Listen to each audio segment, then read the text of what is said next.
Je le fais vraiment à 2000 arrière, de ne jamais avoir peur de qui que ce soit. Tout de suite, avec tes dindes, je suis dans le métier. Ouais. T'es couturière, mais tu sais pas coudre pour homme. Je m'évanouis direct. Direct. Ah ouais. Où j'ai rencontré le couple présidentiel, Kylian Mbappé. C'est très peu, en fait. Ça me suffisait pas. Est-ce que tu vois dans les films, quand le protagoniste se retrouve face à un danger imminent, et que là, d'un coup, il y a le héros qui arrive pour le sauver? Bah en fait, M'Voul dans l'histoire, c'est un peu un héros en fait. Combien de fois ça m'est arrivé de me retrouver dans une situation où j'avais besoin rapidement, mais genre très très rapidement, d'argent, et que bah je savais pas comment faire. Qu'est-ce qui s'est passé? Bah je vais dans l'application M'Voul et je demande en fait à être dépanné d'un certain montant. L'avantage, c'est que c'est hyper rapide, limite instantané, et deuxièmement, je veux dire, ils te demandent pas non plus de grosses paperasses. Donc franchement, hyper pratique à retenir.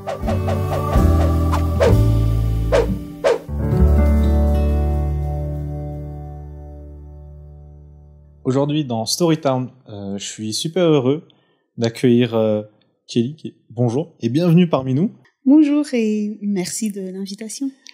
Alors, c'est vrai que on te connaît, je pense, principalement de par ton activité de styliste. Mm-hmm.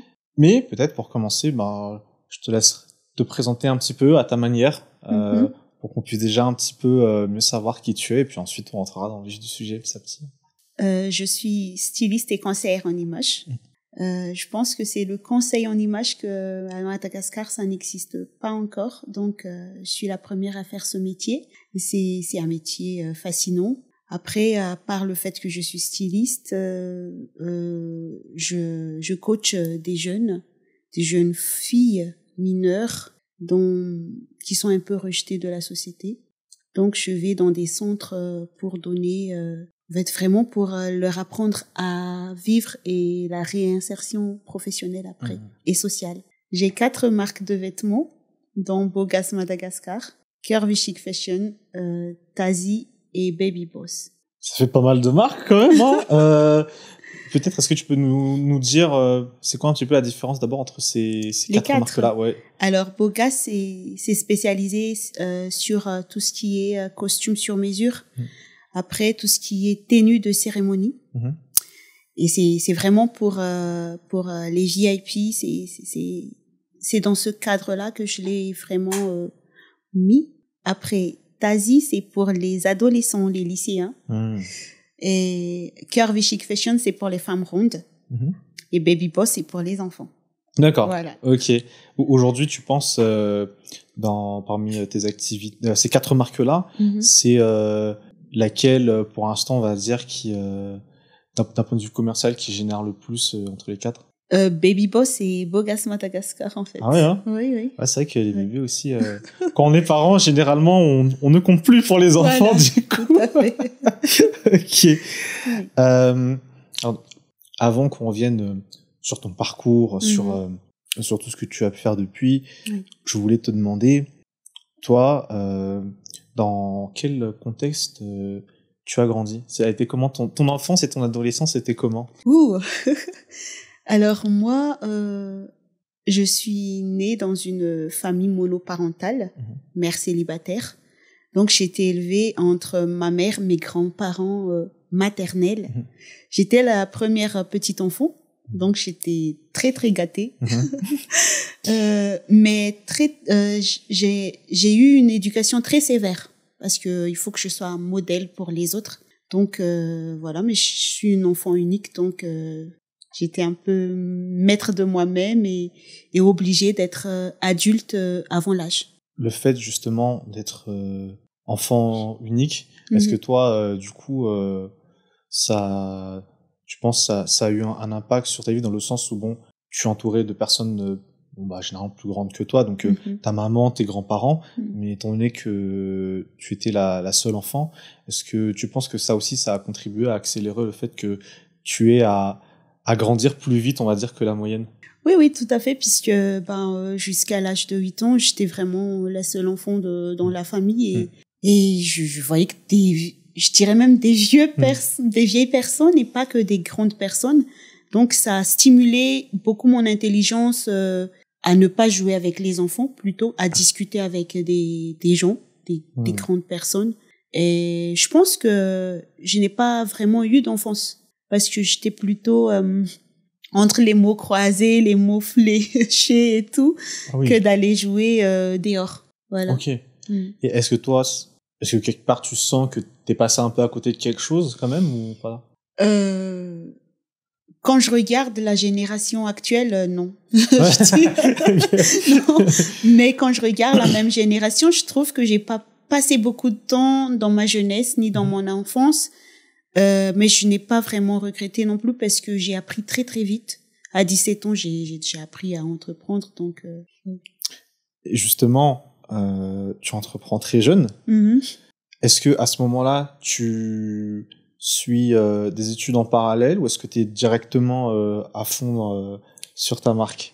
Alors, la première chose que j'ai fait, c'était pas une marque de vêtements, c'était parce que moi, pendant les grandes vacances, au lieu d'aller en vacances, moi, j'ai suivi des formations professionnelles.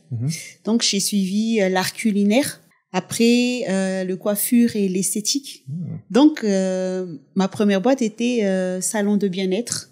À 17 ans, oui. Ok, d'accord. Et par contre, c'était à 16 ans que j'ai fait ma première marque de t-shirts Bogas. Mais à l'époque, c'était que des t-shirts fantaisistes d'adolescentes.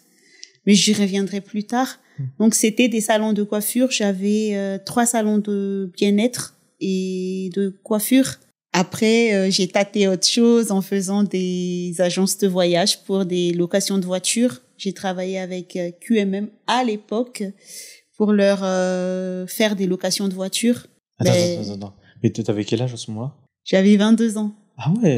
Oui, Donc, en fait, hyper jeune, t'avais déjà 3 salons de bien-être, tu faisais de la location de voiture. Il y avait aussi la marque que t'avais lancée, donc voilà. Ah oui. Oui. Ah oui, d'accord. J'ai pris goût parce que ma grand-mère était sage-femme, mais elle entreprenait beaucoup. Elle était couturière, elle avait son petit restaurant et tout ça. Donc pour moi, c'était normal de faire pareil, mais d'un autre niveau. Mais comment tu fais au début pour lancer ton entreprise, étant donné que t'avais 16 ans déjà quand t'as lancé le centre de bien-être? Tu peux pas lever de fonds à la banque à cet âge-là, enfin je crois pas.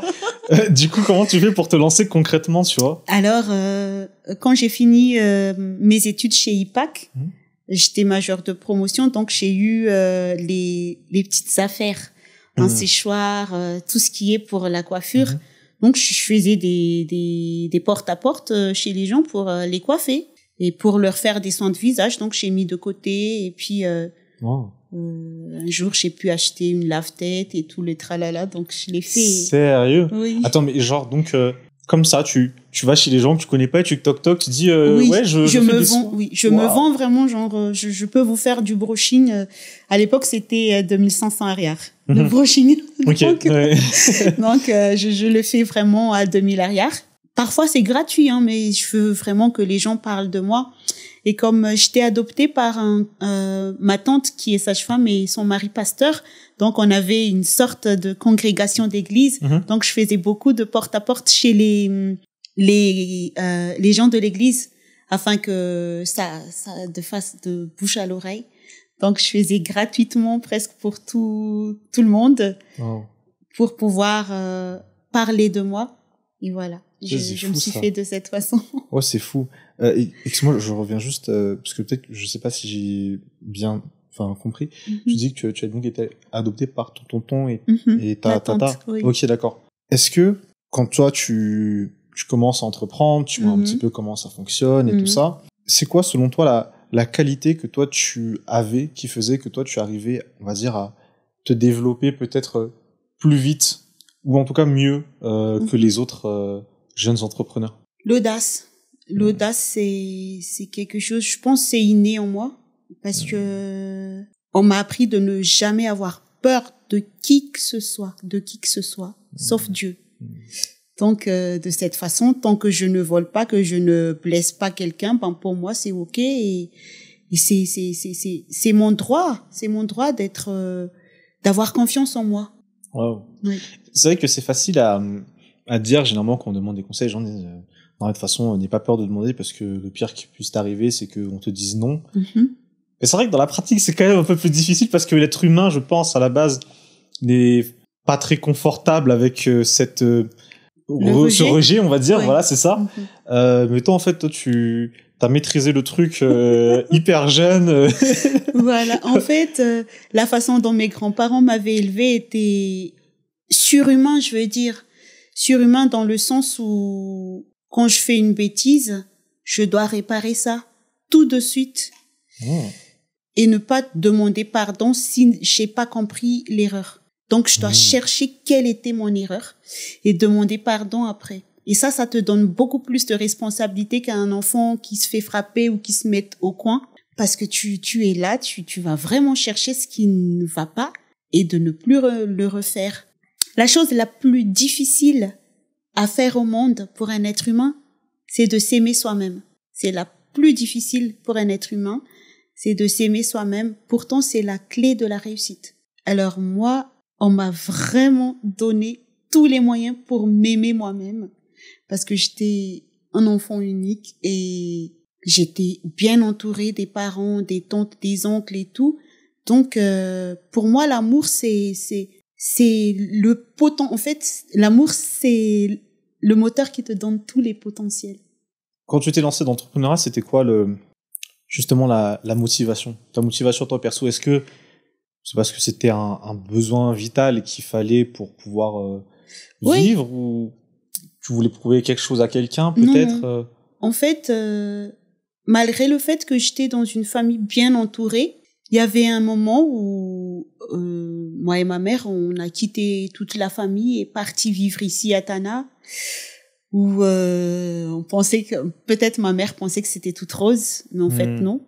Donc on est descendu très bas jusqu'à dormir dans un poulailler pendant 5 mois, sans que nos familles le sachent. Ah oui. Si, sans que nos familles le sachent, puisque pour ma mère c'était une honte de partir, genre je quitte Ambatou Jazaka pour être à Tana, vivre mieux, avoir une belle vie, et finalement devant le fait accompli, on était sans abri. Et excusez-moi, quand on est sans abri, ta seule motivation c'est de réussir, coûte que coûte.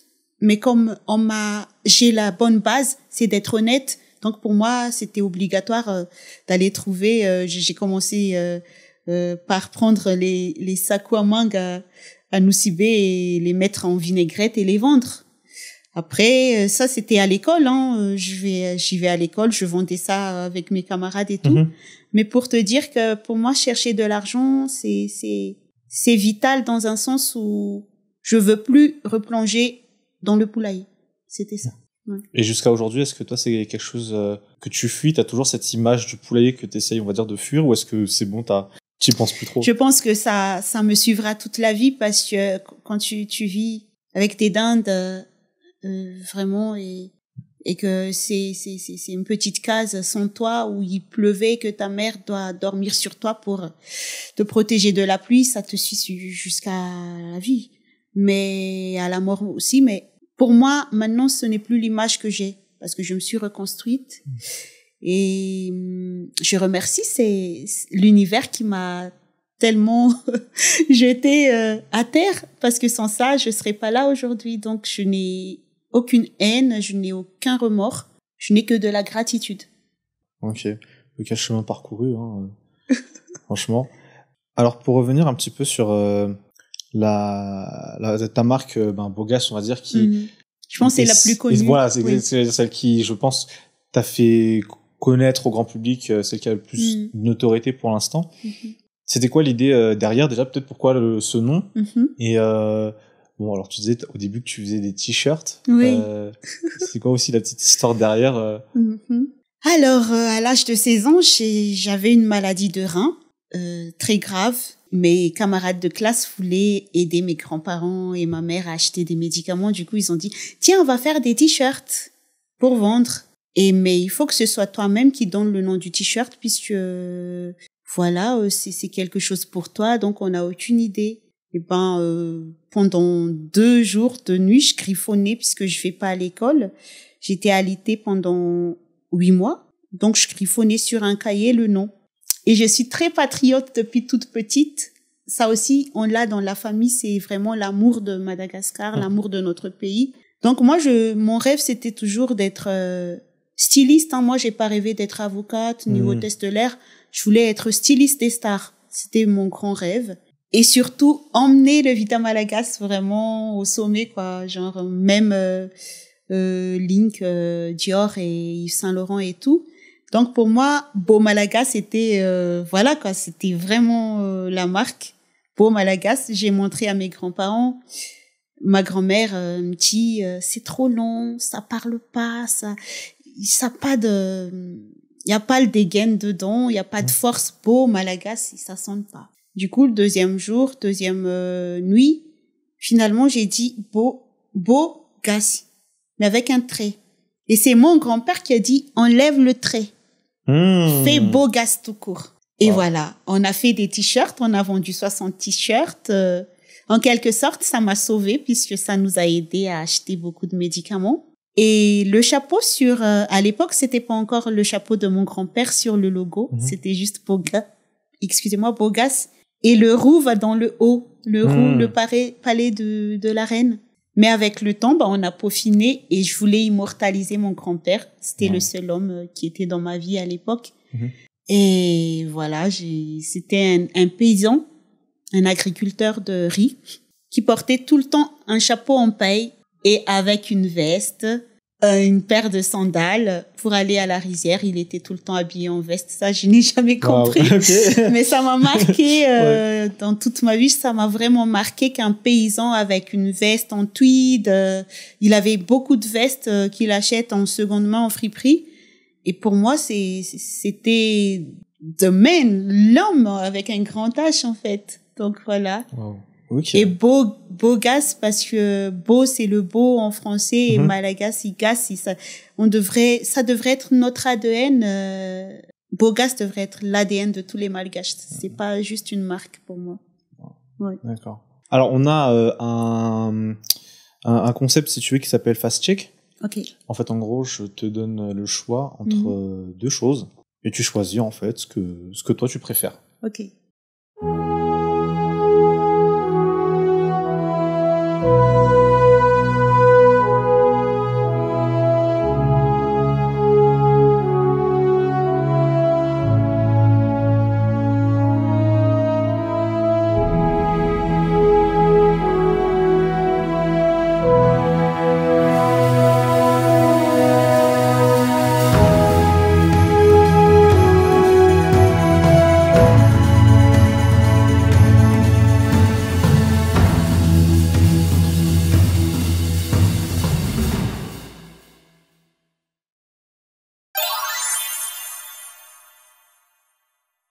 Jean ou cuir? Jean. Trench coat ou veste en cuir? Trench. Oversize ou skinny? Oversize. Gigi Hadid ou Bella Hadid? Gigi. Talon ou ballerine? Talon. Le sac Birkin ou le sac Lady Dior? Birkin. Très très sûr de ces réponses parce que ça arrive que des fois on ait des invités qui hésitent beaucoup, mais toi c'est vrai que tu savais vraiment. Je suis dans le métier, quoi. Ouais. T'as déjà eu le temps de réfléchir à tout ça. Ouais. C'est quoi un peu parce que t'as lancé Bogas jeune, à 17 ans donc, c'est oui. Ça. C'est quoi les différentes étapes par lesquelles tu es passé pour en arriver là où tu es aujourd'hui? Okay. Les différentes phases de l'entreprise, c'était quoi un petit peu? Alors, à 17 ans, on est encore enfant. J'ai fait des t-shirts, après j'ai arrêté. J'ai arrêté jusqu'à l'âge de 24 ans où je refais... en fait, j'ai fait Curvy Chic Fashion. C'était à la demande de... Je peux dire son nom avec sa permission. C'était à la demande de Shine, le chanteur, que j'ai refait Bogas en fait parce qu'il était venu chez moi sachant que sa femme je l'habillais et il était venu, il me dit tu peux me faire un costume? J'ai dit, je ne fais pas des vêtements d'hommes. Et là, il me rit au nez, il me dit, ah oui, t'es couturière, mais tu sais pas coudre pour hommes.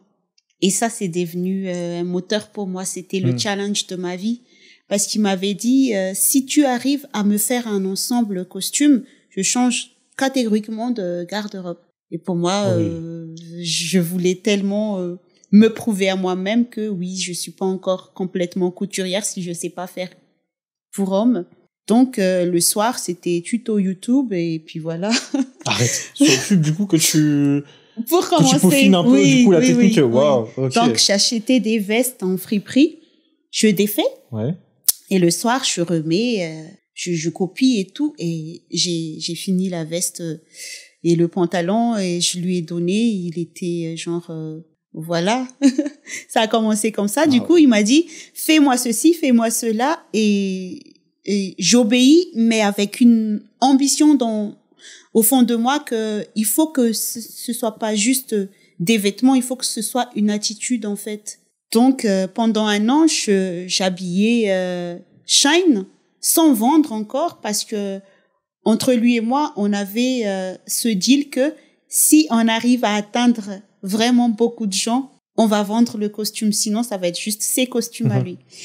Donc, on avait atteint l'objectif. Il m'a dit, il faut un an maintenant. Un an. Et on était là à chercher men classique, gentleman fit et tout. Et finalement, j'ai dit, mais attends, quand j'étais petite, en fait, j'avais une marque de t-shirt. Il me dit, un t-shirt? Mais non, il faut que ce soit très sobre, très classe, mais qu'on retient très vite. Et quand je lui ai dit beau gosse, il a dit, OK. Ça sonne bien. Ouais. Et ben voilà, on a rafraîchi le logo et tout. Et on a imposé la marque, en fait. Quand tu racontes l'histoire, c'est vrai que donc, tu travaillais déjà avec sa femme. Oui. Comment est-ce que tu as fait pour bosser avec elle, peut-être D'accord. Alors, Denise et moi, on est cousines. Donc, quand elle a pris un peu de poids, et tant que j'ai suivi une formation conseil en image, je lui ai dit, je vais te donner un style vestimentaire par rapport à la forme que tu as maintenant, qui est un peu potelée. Donc, elle m'a fait confiance aveuglement et puis ça a marché. Il suffit juste qu'on a l'audace, puisque si les gens croient en toi, mais que toi, tu n'as aucune audace, tu n'as aucune ferveur pour avancer, pour imposer, c'est mort. Même si tout Madagascar croit en toi, mais toi, tu y crois pas ou tu n'as pas la force de t'imposer, mais c'est mort direct. Donc, pour moi, je lui ai proposé et il a accepté. Donc, il faut jamais avoir peur de toquer à la porte et de proposer quelque chose parce que c'est comme ça qu'on soit on a des bons résultats, soit on se fait rejeter. Et plus on se fait rejeter, c'est là qu'il faut se dire qu'il y a le vrai potentiel.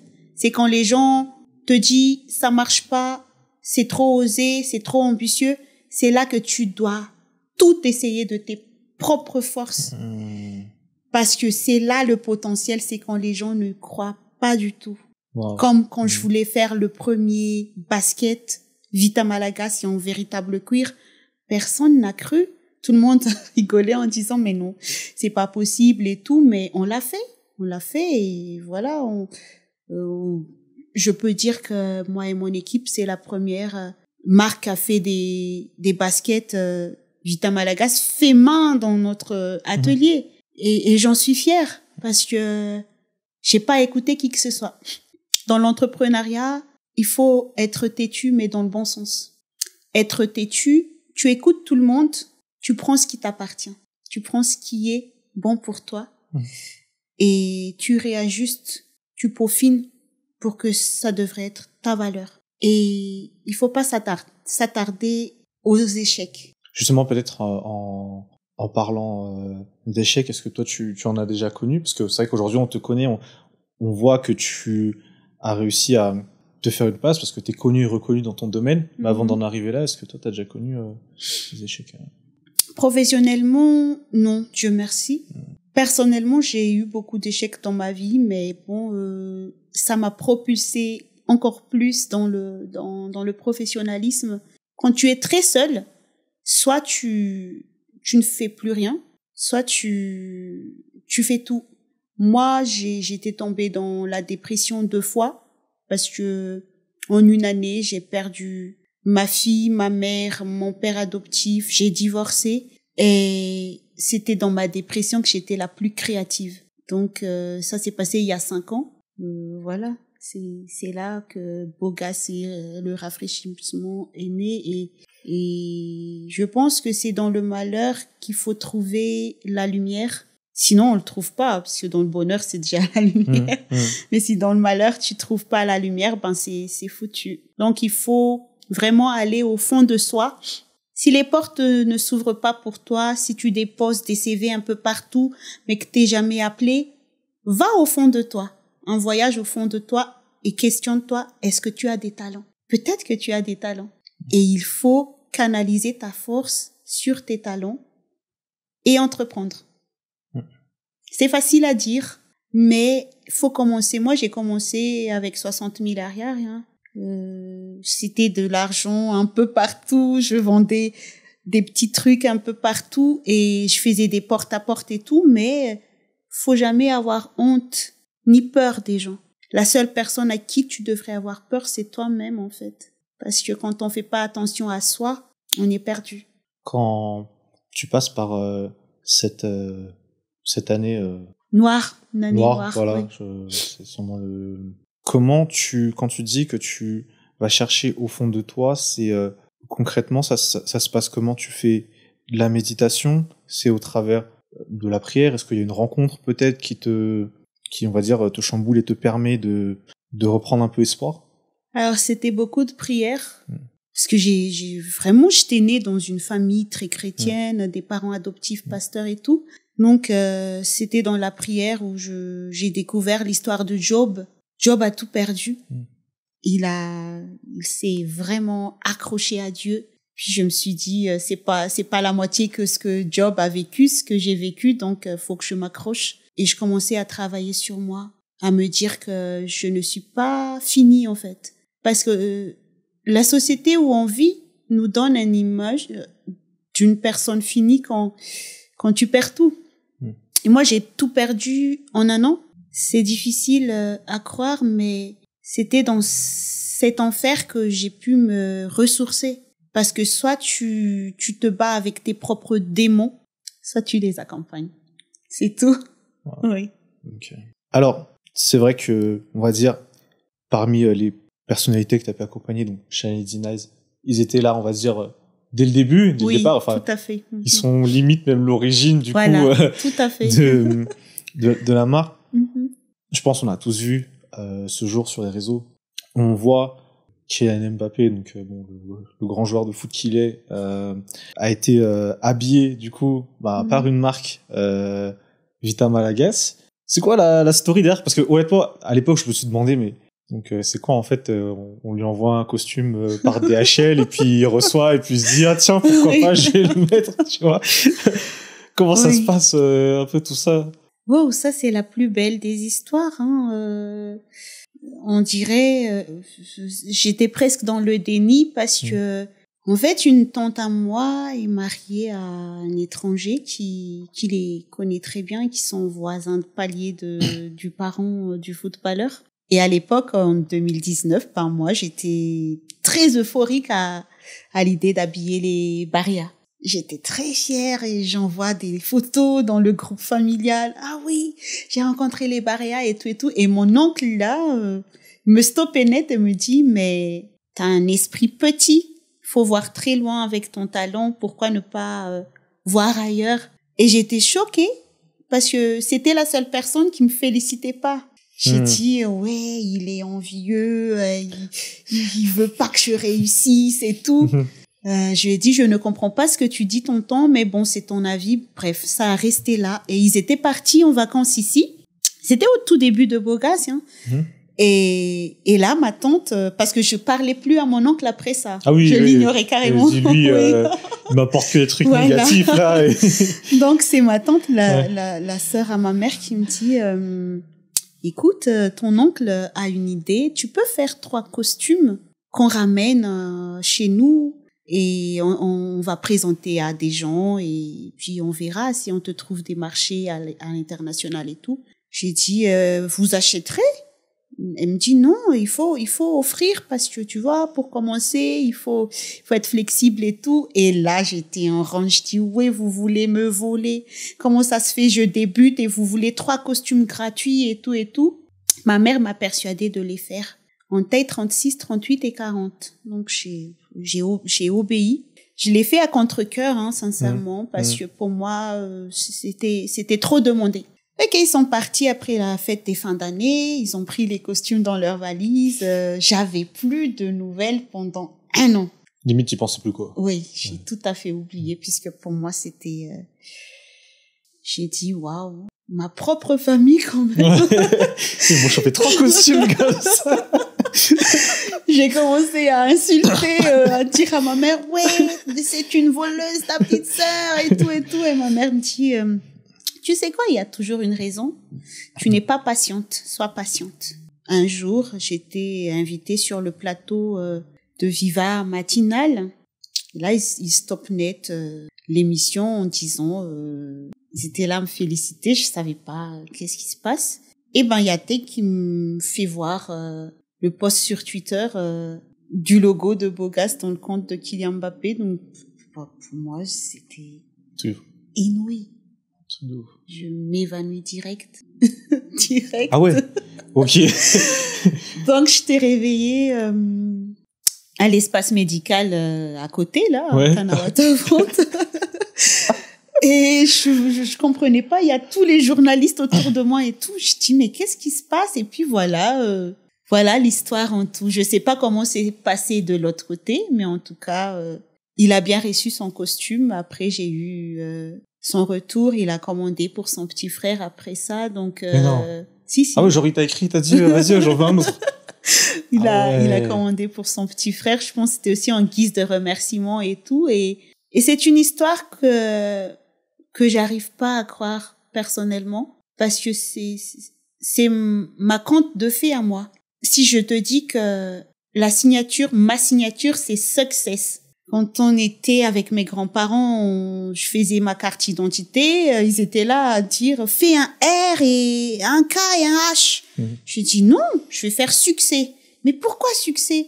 J'ai dit « je veux que ce soit quelque chose qui est tatoué en moi, mais puisque je me tatoue pas, je vais signer succès là où je passerai ». Ouais. Donc, quand j'ai vu ça, tout de suite après... y a ma mère qui me dit, tu vois, c'est par rapport à ta signature. J'ai pas fait le rapprochement tout de suite, mais en fait, quand tu appelles le succès, il vient, en fait. C'est la loi de l'attraction, c'est très personnel pour moi, mais pour te dire, je suis quelqu'un de très, très positif. Je ne prends aucun truc négatif, et si tu es négatif devant moi, soit je vais te modeler, soit bye, ciao. Soit je me casse. Voilà. Waouh. Ah oui, d'accord. Ok. Et il a payé pour son petit frère Oui. Ouais. oui. Il a vraiment payé le prix et et voilà, je suis très contente parce que ça fait parler de Madagascar un peu partout, même au Brésil. Des journalistes m'ont envoyé leurs questionnaires par mail et tout. C'était une très belle histoire. Bon, je pense qu'il y a quand même, quand il y a ce genre d'événement dans une vie, il y a quand même un avant et après. Oui. En termes d'exposition médiatique, je pense que c'est très difficile de faire mieux que Kylian Mbappé. Il y en a pas beaucoup. Oui. Qu'est-ce qui change après? Tout change.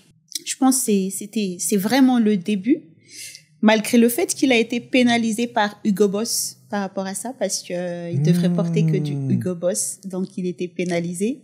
J'ai entendu l'histoire un peu après par son attaché de presse et tout, mais bon, pour moi, je lui sois reconnaissante à vie parce qu'il a fait le nécessaire. C'était peut-être 30 secondes, mais c'était le 30 secondes le plus important de toute ma carrière. Donc, après ça, voilà, la marque se fait connaître partout. Et Dieu merci, ça marche. Ouais. C'est quoi la rencontre, toi, qui t'a le plus marqué depuis le début de ta carrière? Alors, celle qui m'a le plus marquée et qui m'émue à chaque fois, c'était ma rencontre avec notre président de la République, parce que c'est the number one, on veut dire, c'est le numéro 1 du pays, et soit tu rates ta chance, soit tu prends l'opportunité, en fait, et j'ai failli rater ma chance parce que j'étais arrivée en retard, mais c'est quelque chose qu'on n'oublie pas et ça rend fière pas que moi, mais toute mon équipe, toute ma famille. Je pense que ça rend fière tout le monde autour de moi. C'est parce que c'est pas juste parce que on habille le président, c'est que la personne a confiance en toi. Parce que habiller quelqu'un, il faut vraiment avoir confiance pour habiller et déshabiller. Alors c'est une énorme pression aussi. Mais ça me marque et à chaque fois que j'en parle, je suis émue parce que j'ai rêvé d'habiller un président de la République peut-être à l'âge de 70 ans, 75 ans. Mais c'est venu très tôt. Et j'en suis que bénie, en fait, parce que pour moi, ça n'arrive pas juste par hasard. Faut que ce soit écrit quelque part et c'est une personne qui te marque par l'humilité, par comment on peut dire ça, la sagesse. En tant qu'entrepreneur, il m'a appris beaucoup et en tant que président de la République, j'apprends beaucoup de choses.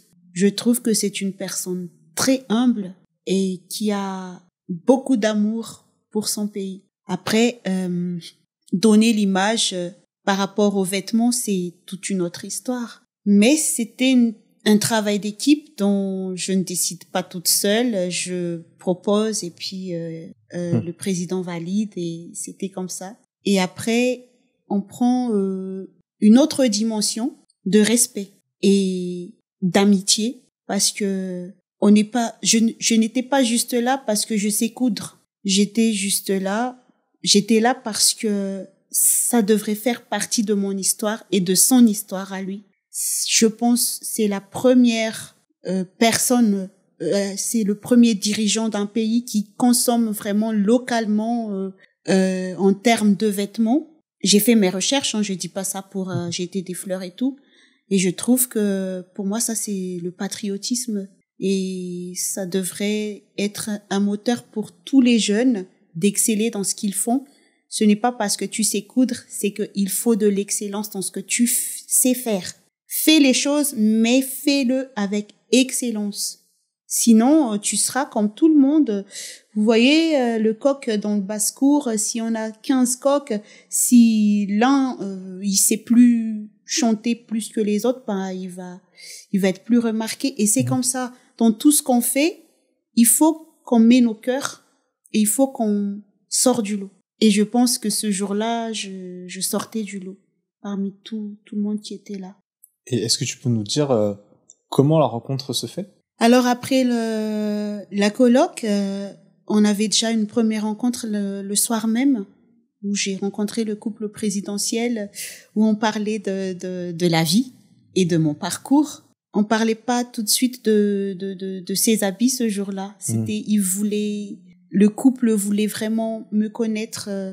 Ils étaient à l'écoute et tout. Et ça fait du bien quand ce sont des hauts personnages comme ça qui donnent son temps pour t'écouter, pour avoir ton avis et tout. Et c'était super. Le deuxième rencontre, j'ai fait attendre monsieur le président parce que j'étais en retard.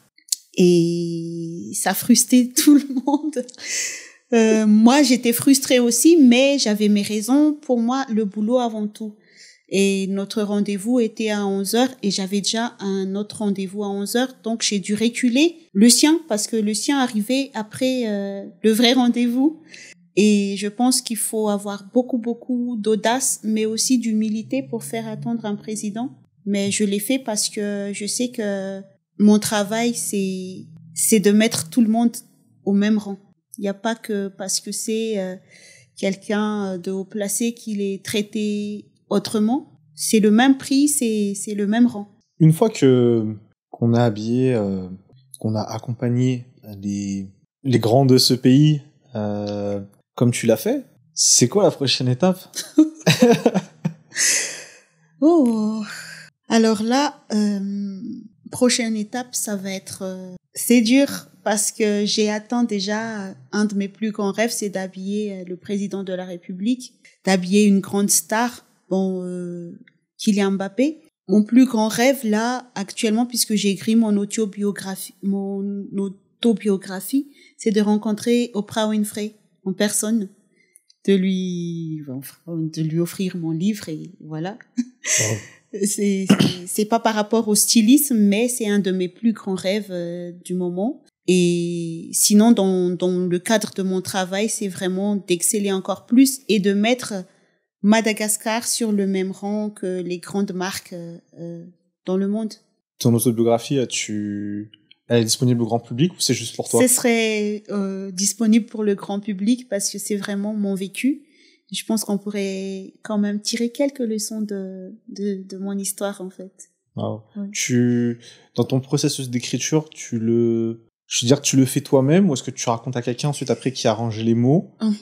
Comment ça se passe? Je l'ai écrit déjà il y a 2 ans. J'étais pas satisfaite. Donc là, je suis accompagnée par un vrai écrivain de profession. Waouh. Oui. Oh, ok. Est-ce que c'est dur? C'est un exercice que j'ai jamais fait encore. Enfin, j'ai déjà fait du journaling et tout ça, mais je veux dire, écrire son autobiographie, je pense que tu dois forcément te replonger constamment dans le passé, essayer de ressentir ce que tu ressentais à ce moment-là. Parfois, c'est des sensations qui sont pas agréables du tout. Tu l'as trouvé comment cet exercice d'autobiographie?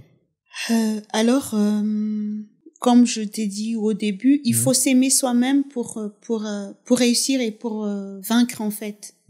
Et mon autobiographie, la première personne qui m'avait accompagnée a jeté l'éponge parce qu'elle tombait malade. Quand on replonge dans l'histoire, elle tombe malade, elle tombe vraiment malade parce que l'histoire la touche au plus profond d'elle. Donc j'ai dû vraiment trouver une autre personne. Et moi-même, c'est fort, mais c'est obligatoire parce que je veux laisser mon empreinte. Ça, c'est quelque chose que ma grand-mère m'avait dit. Où que tu passes, laisse ton empreinte. Je veux pas juste vivre et ne rien laisser à la nouvelle génération.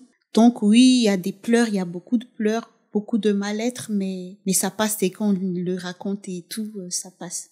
Mais c'est pas facile tous les jours. Je ne peux que te croire. Hein. Je reviens un petit peu sur ce que tu disais au début, le fait que tu aies grandi dans une famille où on prenait beaucoup l'amour de la patrie, l'amour pour Madagascar. Oui.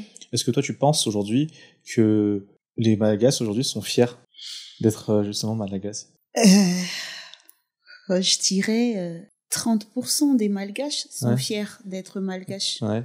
C'est petit, c'est rudimentaire, je veux dire. Pourquoi? Parce que déjà, il faut s'aimer soi-même. En fait, tout est basé sur l'amour de soi. Quand on s'aime soi-même, on voit pas le mal partout, déjà, parce que on se responsabilise beaucoup. Du coup, on sait qui est qui et qui doit faire quoi et qu'est-ce que toi, ton rôle à jouer pour ton pays. Et quand on est conscient de ça, on vit mieux. Mais je pense que la conscience est encore, il faut le chercher ailleurs pour beaucoup de gens et c'est malheureux, mais c'est triste à dire. Mais il faut voir la vérité en face, en fait, que nous, on aime se plaindre pour tout et n'importe quoi, sans savoir que le vrai problème, c'est en nous. Donc, oui, 30%, je dirais, parce que quand je vois les gens qui sont fiers de porter Bogas, il y a plus d'étrangers que des Malgaches, en fait. Mais ça m'empêche pas de croire qu'un jour, ça va être vraiment l'ADN des Malgaches de porter comme les Anglais qui portent du Ralph Lauren, qui se dit, voilà, c'est leur ADN, en fait. Parce que tu vois, quand on regarde un petit peu, si on regarde les photos des années peut-être 70, 60, 50, 40, le code vestimentaire était, du coup, on va dire, là, pour le coup, traditionnel, tu vois. Il y avait vraiment des tenues, les dames mettaient des robes, et les messieurs, voilà, ils étaient des malabars, ou il y avait vraiment des accessoires qui étaient très distinctifs. Est-ce que toi, tu trouves que c'est, je mets des guillemets dessus, mais dommage, du coup, que on ait plus cette identité vestimentaire là? Oui, c'est vraiment dommage puisque l'habit, c'est l'identité de quelqu'un. Peu importe où tu vas dans ce monde, ton accoutrement est le plus important pour mettre ton identité. Et nous, je pense qu'on a perdu cette identité depuis longtemps avec la mondialisation et tout, et que chacun aussi s'affirme son style et tout, donc c'est difficile. Mais moi, chaque année, je sors une collection chaque fête de l'indépendance, typiquement revisitée, mais des tenues typiquement malgaches revisitées à la Bogassi en fait. Si on va en profondeur, on n'a pas vraiment de tissu malgache à part le lundi. Et c'est pas à la portée de tout le monde. D'où le fait que pour s'habiller vraiment Malagasy, il faut avoir les moyens. Voilà.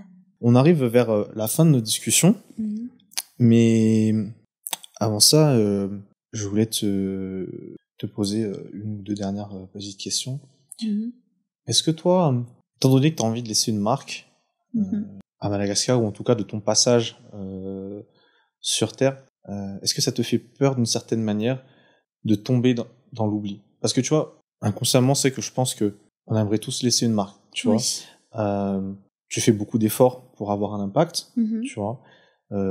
Tu vas même bientôt, prochainement, publier une autobiographie. Est-ce que tout ça, c'est quelque part, c'est motivé par ce sentiment de peur et que les gens ne se rappellent plus de toi, ou absolument pas? Non, pas du tout. Pas du tout, ok. Pour moi, c'est quand on est sur Terre, chaque personne a une mission. J'ai eu un grave accident de voiture en 2017 où j'étais tombée dans le coma pendant 43 jours. En me réveillant de là, je suis sûre que j'ai une mission parce que j'avais une chance sur 2 de ne plus me réveiller. Donc pour moi, tant que je peux faire quelque chose pour mon pays, pour motiver les jeunes, de tous les potentiels, parce qu'à Madagascar, on a tous les potentiels, tout. Mais on n'ose pas. On n'ose pas parce que il y a le patriarcat, mais il y a aussi la mentalité laxiste. Donc pour moi, je fais tout ça vraiment pour pas être oublié, mais pour impacter, pour laisser pas une trace, mais l'indébilité. Ok. Quand j'ai fait des recherches par rapport aux femmes malgaches la plus riches, il y en a pas. C'est des recherches sur Google, hein. Peut-être il y en a, mais elle se cache parce qu'elle veut pas être perturbée par tout ça. Mais je ne veux pas être la plus riche, mais je veux être la plus respectée, celle qui a laissé une vraie histoire derrière elle. Pour finir, peut-être, est-ce que tu aurais un message que tu souhaiterais faire passer en particulier peut-être à nos auditeurs et auditrices? Alors, réveillez-vous chaque matin en vous aimant déjà et aussi en se disant que cette journée ne reviendra plus. Tout ce que tu dois faire aujourd'hui, fais-le aujourd'hui, même si tu dois t'agenouiller, que tu dois ramper, même s'il pleut, qu'il vente ou qu'il neige, fais-le aujourd'hui. Ne laisse pas demain, parce qu'aujourd'hui ne revient plus jamais.